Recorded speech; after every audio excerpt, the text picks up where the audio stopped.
With PS Parihar channel में आपका स्वागत है। सुबह की इस वीडियो में ऐसी सूचनाएं होती हैं जो विभिन्न समाचार पत्रों पर छाई हुई होती हैं और विद्यार्थियों के लिए आवश्यक होती हैं। तो आइए शुरू करते हैं और देख लेते हैं कि आज के समाचार पत्रों में विद्यार्थी जीवन से संबंधित कौन-कौन सी सूचनाएं हैं। तो वीडियो को जल्दी से लाइक कर दें, शेयर कर दें और जिन छात्रों ने चैनल को अभी भी सब्सक्राइब न किया हो तो जल्दी से सब्सक्राइब कर लें ताकि आप लोगों को इसी प्रकार की ऑथेंटिक अपडेट सबसे पहले मिलती रहे। चलिए शुरू करते हैं, बात करते हैं सबसे पहले नकल माफिया के रैकेट में शामिल सरकारी कर्मचारी। बात हो रही है यूपी ट्रिपल एससी पीईटी परीक्षा की। जानकारी निकल करके आ रही है जितनी भी परीक्षाएं हो रही हैं और जितने भी शिक्षक माफिया हैं वो किसी न किसी सरकारी नौकरी में हैं। नीचे यहाँ पर लिखा है कि नकल माफिया सरकारी कर्मचारियों को अपने रैकेट में शामिल कर परीक्षाओं में सेंधमारी कर रहे हैं। हर प्रतियोगी परीक्षा में किसी न किसी सरकारी कर्मचारी का नाम आ रहा है, कभी डॉक्टर तो कभी शिक्षक पकड़े जाते हैं।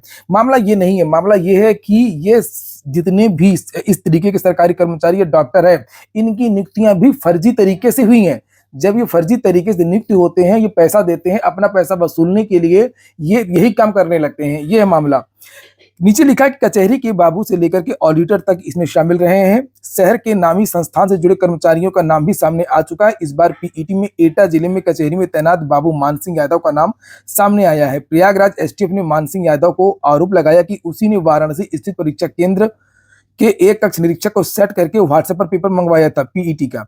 इसके बाद पेपर सॉल्व करा करके अभ्यर्थियों तक पहुंचाया जा रहा था। मान सिंह की तलाश जारी है। हैरानी की बात यह कि प्रयागराज में नकल माफिया के रूप में चिन्हित डॉक्टर केएल पटेल भी एक सरकारी डॉक्टर था। उसके खिलाफ प्रयागराज पुलिस और एसटीएफ बड़ी कार्रवाई कर चुकी है। इससे पूर्व एसटीएफ ने पिछले साल टेट में झुंसी में एक गैंग का खुलासा किया था जिसमें उत्तराखंड में तैनात ऑडिटर अमित वर्मा का नाम सामने आया था। 2021 में एसटीएफ ने शिवकुटी में एक गैंग को पकड़ा था जिसमें अमित वर्मा को वांटेड किया गया था।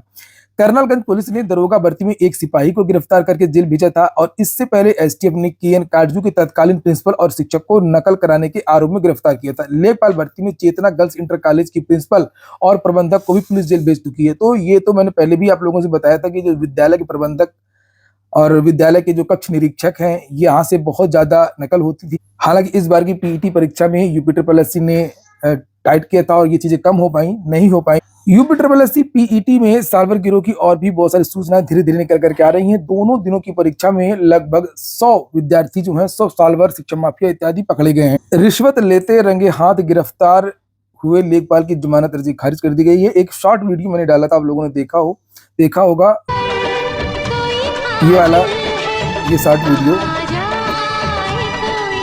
तो इसी के बारे में है। लिखा है कि हैसियत प्रमाण पत्र बनवाने के एवज में 15,000 रुपए घूस लेते रंगे हाथ गिरफ्तार किए गए सदर तहसील के लेखपाल अविनाश चंद्र ओझा की जमानत अर्जी को भ्रष्टाचार निवारण अधिनियम के विशेष न्यायाधीश ने खारिज कर दी। बिल्कुल सही बात है और ऐसे भ्रष्ट लोगों की जमानत होनी भी नहीं चाहिए।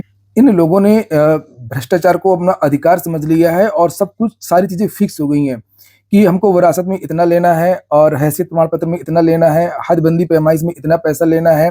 नवोदय विद्यालयों में अगर किसी को एडमिशन लेना है कक्षा 9 और 11 के लिए तो 7 नवंबर तक आवेदन कर सकते हैं।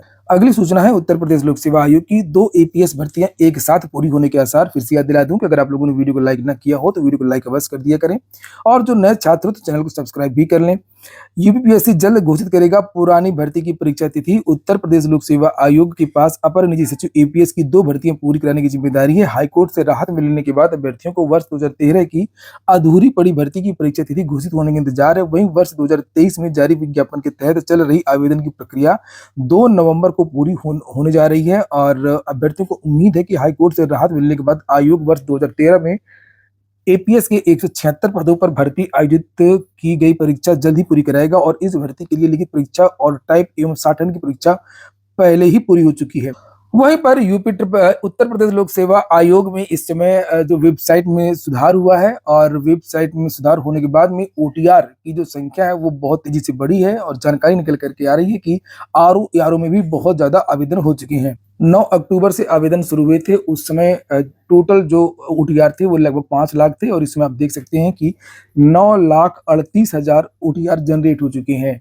तो अगर आप लोगों ने अभी तक आवेदन ना किया हो तो आवेदन कर लें। लास्ट डेट का इंतजार ना करें 9 नवंबर का। अगली सूचना एसएससी की है। कांस्टेबल भर्ती परीक्षा नवंबर और दिसंबर में एसएससी ने एक नोटिस जारी की है जिसमें परीक्षाओं की तारीखों के बारे में जानकारी दी है।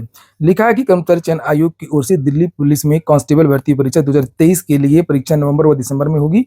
आयोग की ओर से सोमवार को जारी सूचना के मुताबिक 14, 15, 16, 17, 20, 21, 22, 23, 24, 28, 29, 30 नवंबर जबकि 1 से 3 दिसंबर तक प्रस्तावित परीक्षा है। वहीं सीएपीएफ, एसएसएफ में कांस्टेबल, जीडी व असम राइफल्स में राइफलमैन की परीक्षा फरवरी और मार्च में कराई जाएगी। तो ये वाली जो वैकेंसी की बात हो रही है, ये एसएससी जीडी जो नई भर्ती का जो विज्ञापन नवंबर के महीने में जारी होने जा रहा है, अगले महीने जारी हो जाएगा, ये उसकी बात हो रही है और ये दिल्ली पुलिस की भर्ती की बात हो रही है। नीचे यहाँ पर एक और सूचना है कि CHSL पेपर 2 15 केंद्रों पर 2 नवंबर को कर्मचारी चयन आयोग की ओर से combined higher secondary level CHSL paper 2 का आयोजन नवंबर को 2 पालियों में होगा। एसएससी मध्य क्षेत्र के अधीन पेपर 2 के लिए 15 केंद्र बनाए गए हैं। बरेली, भागलपुर में 1-1, कानपुर, लखनऊ व पटना में 3-3, जबकि प्रयागराज में 4 केंद्रों पर परीक्षा होगी। अगली सूचना है सीएम योगी की। कल प्रयागराज के सोराव में उत्तर प्रदेश के मुख्यमंत्री योगी आदित्यनाथ आए थे और उन्होंने बहुत सारी परियोजनाओं और योजनाओं की घोषणा की। लेकिन जो प्रयागराज है वो छात्रों का गढ़ है। यहाँ पर लाखों छात्र अनेक जिलों से आकर के अपनी तैयारी करते हैं और विद्यार्थी ये उम्मीद जता रहे थे कि यहाँ पर चूंकि विद्यार्थी रहते हैं तो हो सकता है मुख्यमंत्री भर्तियों के बारे में कोई घोषणा करे, लेकिन छात्र मायूस रह गए। भर्तियों के बारे में मुख्यमंत्री की तरफ से कोई भी घोषणा नहीं की गई। प्रतियोगी छात्रों को भी कोई भी संदेश नहीं दिया गया। संयुक्त मोर्चा की तरफ से भी प्रयास किया गया था और मांग की गई थी कि मुख्यमंत्री उनसे मिलें और उनकी जो मांगे हैं उनको सुने। और इसी तरीके से बहुत सारे बीएड के छात्र थे जो ज्ञापन देना चाहते थे, उन्होंने भी अधिकारियों से मांग की थी कि उनको मुख्यमंत्री से मिलवाया जाए, लेकिन ना तो बीएड के छात्रों से मिले और ना ही इन छात्रों से मिले। इससे छात्रों में निराशा रही। अगली सूचना प्राइमरी शिक्षकों की है। लिखा प्राइमरी शिक्षकों को मिली मनचाही विद्यालय में तैनाती, लेकिन मुख्य बात यह कि शासन ने फिर से जारी कर दिया है, मतलब बता दी है अपनी मंशा प्राथमिक भर्ती को लेकर के। लिखा छात्र शिक्षक अनुपात में सुधार हुआ है। बेसिक व माध्यमिक शिक्षा विभाग में विगत वर्षों में 1,64,000 शिक्षकों का चयन करते हुए उनकी तैनाती शिक्षक विहीन विद्यालयों में की गई है। इससे छात्र शिक्षक अनुपात में कमी है। कमी नहीं लिखा है, माफ कीजिएगा, इसमें लिखा है कि वो स्थिति समाप्त हो गई है। यही बात यहाँ पर भी लिखा है, देख सकते हैं आप लोग। इसी के साथ 1,64,000 भर्तियां करके छात्र शिक्षक अनुपात में सुधार किया गया है। तो आखिरकार ऐसे कौन से वो पद थे जिसके बारे में सुप्रीम कोर्ट में हलफनामा के द्वारा बताया गया था कि 51,000 पद रिक्त हैं और जो 68,500 के जो पद रिक्त हैं, लगभग 24,000 पद रिक्त हैं, उनका क्या होगा। और अगर हम लोग जीआईसी की बात करें, यहाँ पर चूंकि माध्यमिक की बात की गई है, तो जीआईसी में भी ये बिल्कुल गलत न्यूज है, बिल्कुल गलत। जीआईसी में आधे पद रिक्त हैं।